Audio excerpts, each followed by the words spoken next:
নমস্কাৰ। আপোনালোকে নিশ্চয় জানে মই এজন সংবাদকৰ্মী আৰু বেলেগৰ বাতৰি বনোৱাতকৈ আজি নিজৰ বাতৰি বনাবলগীয়া হৈছে।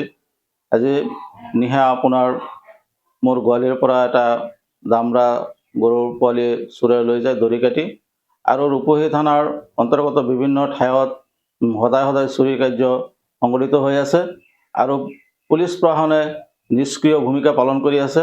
ৰূপহী থানাৰ আৰক্ষী ভাৰপ্ৰাপ্ত বিষয়া মহোদয়ক আপোনালোকৰ সংবাদ মাধ্যমৰ জৰিয়তে জনাব বিচাৰিছোঁ যে আপুনি ইয়াৰ বিষয়ে তৎপৰ হওক, চোৰ ধৰক।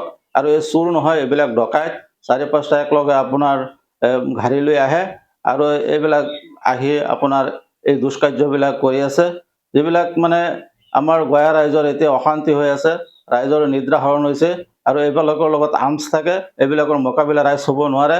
গতিকে প্ৰশাসনে পেট্ৰলিঙৰ ব্যৱস্থা কৰিব লাগে। আৰু ৰূপহী থানাৰ অন্তৰ্গত বিভিন্ন ঠাইত আজি কেইবামাহ ধৰি সঘনাই চুৰি কাৰ্য সম্পূৰ্ণ হৈ আছে আৰু এই চোৰ ডকাইতবিলাক ধৰাৰ কাৰণে প্ৰশাসনে তৎপৰতা আগবঢ়াব লাগে আৰু এইবিলাকৰ কঠোৰ শাস্তি দিব লাগে, ডাইৰেক্ট এনকাউণ্টাৰ কৰি দিব লাগে।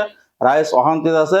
আপোনাৰ গঞা ৰাইজৰ আপোনাৰ যিবিলাকৰ ঘৰত চাকৰি বাকৰি নাই, এইবিলাকে আপোনাৰ গোদা পালন কৰে, গৰু ছাগলী পালন কৰি নিজৰ জীৱিকা নিৰ্বাহ কৰে আৰু বিপদৰ সময়ত আপোনাৰ ল'ৰা ছোৱালী পঢ়াবলৈ এইবিলাক বিক্ৰী কৰে। গতিকে এই সম্পদবিলাক নাইকিয়া হৈ আছে। পুলিচ প্ৰশাসনে অতি কঠোৰ ব্যৱস্থা ল'ব লাগে। আজি কেইবামাহ ধৰি একেৰাহে হৈ আছে এই সঘনাই চুৰি কাৰ্য, আৰু এই চুৰি কাৰ্যৰ বিষয়ে নগাঁও জিলা আৰক্ষী অধ্যক্ষ আৰু ৰূপহী থানাৰ ভাৰপ্ৰাপ্ত বিষয়া মহোদয়ে অতি সোনকালে তৎপৰতাত ব্যৱস্থা ল'ব লাগে।